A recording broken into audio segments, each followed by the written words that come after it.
Hello, this video is the start of Sun conjunction. So, as you know, Sun is like our soul, our personality, our vitality, ego, confidence, rules. Well, it's the significator for father in our chart, and our leaders, our bosses, politicians, government, royalty. Sun rules Leo, and it's the natural fifth house of the zodiac. So it's a very creative planet too. So we create children, we create art, we create like nice environments to live. So all of those things are to do with the sun. Sun, obviously, the fifth house of the natural zodiac. Sun also, because of Leo, rules the heart chakra. Heart chakra, the physical heart. I always think that Cancer is the emotional heart, and Leo is the physical. So it's about romance, love, and through which we actually create children. It's also entertainment. All those wonderful things are to do with Leo. Well, fifth house naturally as well. So and wherever sun sits in your chart is where you get the respect and you shine in your life. So if it's in your 11th house, you shine amongst your networks. If it's your say for example, fourth house, your mother shines. She's a formidable force. So that's how you see things. Sun is most uncomfortable in the 12th house because this 12th house is a natural house of moksha, and it's also a very, very secretive house. It's all about things that are really hidden. So that's probably where I'll see Sun the weakest, even though it's debilitated in the 7th house of natural zodiac, which is Libra. So in the 7th house, whether it's Libra or not, it's kind of like feels a little bit out of control because feels weak actually. So it's probably got less ego attached to it actually. That's how I would say. It's because the king, sun is the king, the leader, the boss. So therefore, like Libra, which is the 7th house of the natural zodiac, is how we interact with others. We just self-sacrifice in order to get on with other people, be harmonious. Whereas the sun, you know, the royalty, the king, the prime minister, the president, they don't want to be getting, you know, they don't necessarily care about getting on with other people. They just want to do the job, if you like. So therefore, it's most uncomfortable there. But to me, a 12th house sun, it has got quite a lot of things attached to it. That's how I've been taught, you know. So, and it gets directional strength, which means that he's got the most amount of focus in the 10th house of natural zodiac, which will be Capricorn. Now, because obviously it's the boss. Once, you know, a Capricorn is like institutions, it's the government, all that kind of stuff. So it naturally wants to shine. Now, this also, you will find people who have got sun in Capricorn, even if it's not the 10th house, they naturally want to shine. They're naturally bossy. They can't help it. That's just the way it is. So if amongst your friends you have got somebody who has that, even if it's in the 4th house, the 3rd house, the 1st house, whatever it is, it naturally is a little bit like they're bossy, you know, that's just the way it is. So now, obviously, Sun is friendly with the Moon, Mars, Jupiter, and Mercury, and very, very big enemies of Venus and Saturn. So those of you who have seen the videos of those conjunctions, you know, they're quite difficult. You probably experienced that in your life. And obviously the nodes don't like the sun and moon. So that's another thing. And that's when the eclipses occur, the lunar or solar eclipses, when they are with either Ketu or Rahu, north or south node of the moon. Now, there are other things that I wanted to tell you about, like obviously sun is exalted in Aries, which is the sign of me, myself, and I. That's it. King and I. And so it's exalted at 10 degrees there in Aries, debilitated at 10 degrees in Libra. I would probably say Sun does worse in Venus's signs. They're so difficult, and also Sun is difficult in Saturn signs too. If you have them, you realize that it's the nature of Sun is fiery. So therefore, whatever planet it's sitting with is going to be eclipse, is going to be agitated, because you know fully well that if you're in the heat of the day when the sun is out, or if you're trying to park your car when it's really sunny, it's very, very frustrating, very, very difficult. So that's how it feels, you know. So when you see in people's charts sun and moon situations, excuse me, well, sun with any planet, it's agitating that planet, even if they're not combust. And I would leave below all the kind of combustion degrees, etc., for you. But I mean, obviously, it is difficult being with them. Mercury is a planet that Mercury and Venus are fast moving planets, so they do move with the sun, and so often you see them in the chart quite close to the sun, whether it's in the same sign or a sign behind, sign in front, or sometimes even two signs. And so, but generally speaking, you know, sun agitates, so when it comes to the sun and the other planets, you want to see the degrees really, and the slower moving the planet is, the wider the sort of distance needs to be for it not to be combust. And obviously, if planets are retrograde in towards the sun, it's even more combustion going on there. So combustion is very difficult because what it does, it kind of burns away and purifies some of the indications of that planet. Excuse me, while a car's alarm has gone off.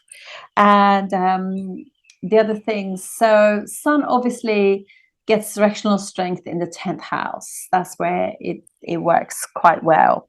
And probably the most, I think sun is better actually because it's ego attached as well. Sun is sometimes better when it's in the chart is not overly, well, you will know people who have got like exalted sun. They can be a little bit like, well, you know, you know, they kind of like, they are so self-aware, you know, so aware of their needs, they can just completely overlook other people. And it's all about their comfort, it's all about what they want. So if you're in a group of friends, you have somebody who has got an exalted sun, boy, do you know about it, you all know about it. It's just so crazy. So yeah, so sun and moon, so sun being the indicator of the father, and we're going to discuss moon today, but it's obviously, you know, you want to look at all planets and just see how it's going, but with the moon, because obviously it's the most important thing, I'm just going to do an extra video in the middle here so you know, because I want to just introduce lunar phases too to this. Anyway, let's just start. Before I go, actually, I just wanted to say something else about the sun and moon thing, because if sun and moon are together conjunct in a sign, in the D9, not so much in the D1, D9, because that kind of confirms everything and is a sign of like how we are with other people in relationships. If you got sun and moon conjunction in your D9, you're very new to relationships. So really just be aware that you're learning about relationships. And so don't get yourself, you know, like, don't be hard on yourself. This is what I'm trying to say, you know, and it's possible that you are going to go through some challenges in relationships because you really need to know your mind in order to be in a relationship in a positive way. And that comes with time, because none of us come out with an instruction book knowing what to do with it. So don't be hard on yourself. Okay, on to next video. Ketu conjunction. So I made a few notes on what you know, Ketu is all about. I have to say, where some obviously nodes are a bit naughty, you know, they are the ones who really give us the issues. I personally think Rahu has been branded very badly, and don't get me wrong, it can be pretty bad. However, Rahu to me is a trickster, you know. It's because it doesn't know itself. It's like trying to blend in, mimicking others, and yeah, so it's not being true to itself. You know, there's this sign that it's simply just like constantly learning about it, the house, etc. However, Ketu is completely different. Now, for me, you know, obviously everybody has got their own views of things. This is how I see it. I think where Ketu is in your chart is possibly the worst place, actually, that we struggle with most. It's the personal, you know, and obviously, you know, there are so many astrologers available, you know, and this is my personal experience with myself, with my family, friends, and the clients I've seen. So it's definitely, sometimes I think people blame more things on Saturn that, you know, that should be. And don't get me wrong, particularly Saturn, when it's debilitated, can give people a lot of problems. If it has an impact on the moon, whether it's by conjunction or aspect, that's quite difficult too. And obviously Rahu with Saturn as well, it gives you too much, all that fear, you know, fear-based stuff. But Ketu, particularly, I think, you know, for women is a difficult one. Just seeing two birds, you know, magpies together on, you know, that's quite cute, a sign of love. So basically, wherever Ketu is, there is like a detachment to it, it's disconnected, and that area of life we struggle with, you know. And it's obviously what we experienced before, but you got to just see that if it has got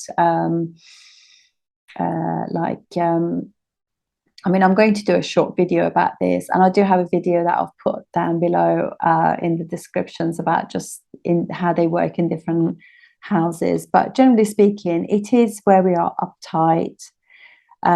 So whatever planet it's with, we're uptight about that planet's indication, and also whatever house it's in, that house has indications too. So yeah, uptight.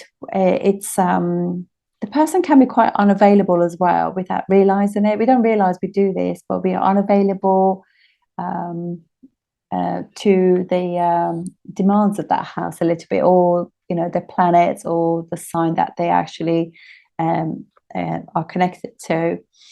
It's sharp. It is like Mars in a sense that it's a fiery planet, so it is going to puncture something. So if it's with Venus, for example, you could have problems with your car tires, you know, they could puncture.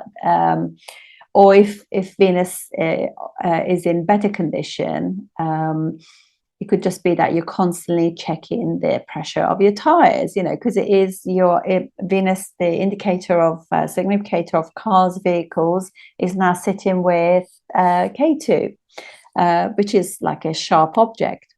It's critical. It's and it's also the part of our chart that we're hard on ourselves. So if you find that is in your ninth house, either your dad is hard on yourself, or you feel as though your dad is hard on yourself, you feel as though higher education has been tough on you, all those kind of things, you know, you struggle with your belief systems, religion that you're born into, that kind of thing. So obviously I did say critical, but it's also very rigid in its thinking. It's not flexible. So it does help if they are more in a flexible sign. It can be expressionless, you know. So if it is with the sun, for example, as we're doing these videos, so it could be that you find that there is no give with your dad, you know, you're not reading your dad. Your dad can be sharp. It could be like avoiding you, doing those avoidance techniques with you, where it's unavailable or is critical of you, or it wants you to do things in perfection, that kind of thing, which is difficult, really. So, and so it's detached, and yeah, and it can actually cause havoc as well with some of the house and also sun significators as well. So with the sun will be like issues with government, issues with father, issues with authority, with bosses, you know, government bodies, that kind of thing. It could also be quite arrogant as well. The arrogance is definitely Sun and Rahu. But sometimes I'm going to do a short video about this. Sometimes actually, say for example, Sun Ketu together in Leo, it just means that those you were doing things to do with Ketu in a previous life, Ketu Leo in previous life, but it hasn't finished. So you're not here to do that. So there could be a little bit of arrogance going on there as well, because Ketu is with an enemy, it's in an enemy sign. Yeah, so Ketu is not friendly with the nodes. That's really worthwhile to know.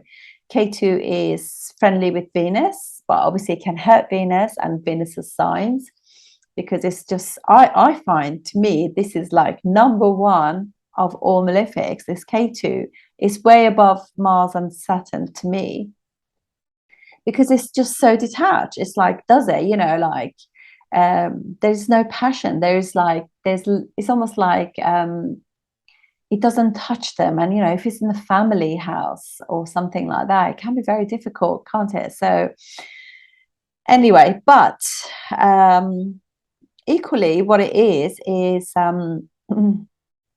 the detachment that they have could actually be very good for so, you know, you could just find that the person can let go of things, can just not be like wasting energy on things that are not serving them, if you like, as well. So, and K2 being headless as well, it can make decisions not based on intelligence and studying everything, because it's not absorbing all the senses that we have. Like we have the sense of smell, you know, vision, and like education and all that kind of stuff, you know, and communicating through words, because he hasn't got those senses that are really crucial to us.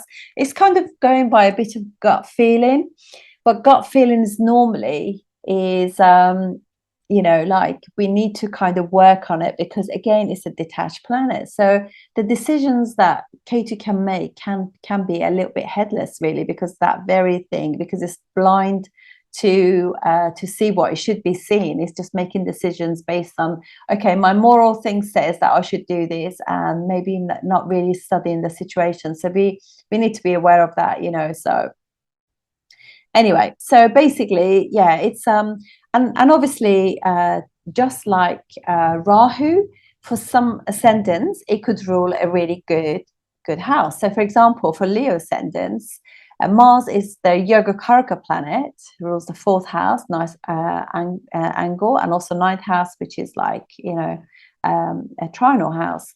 But for them also, Ketu is the same. Ketu rules fourth house as well, so it can be pretty good.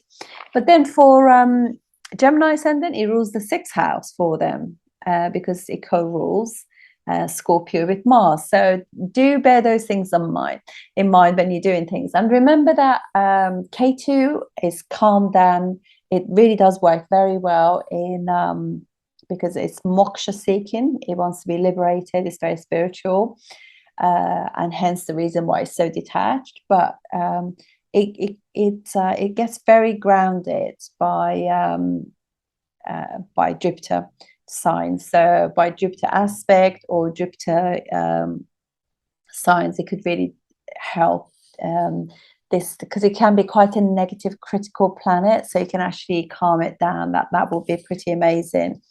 And just like any other, you know, like it can create really fantastic Raja yogas for you as well, or Dana yogas, depending on what it rules.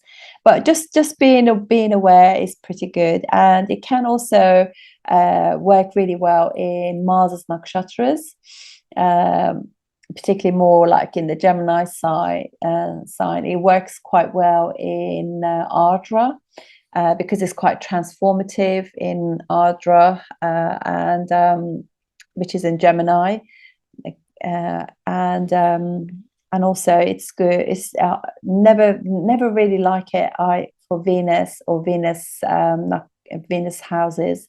So if you have those, just really be aware, you know, like really, as particularly if you're a man, just be really aware of the females in your life. Really, if you want to have a really nice relationship, if that's what you're craving, because obviously relationships is what they've done before, so they're not really that interested. So just be aware, you know, just have it, because Ketu, I mean, my teacher really didn't like Ketu with Venus or Venus signs, even though Ketu is supposed to be friendly with Venus, but it really is, it can monetize femininity and females a bit. So, and for a woman, never always, if you have it in your chart, you have K2 and Venus together, even though I know I've gone off record now, just be aware that you want to just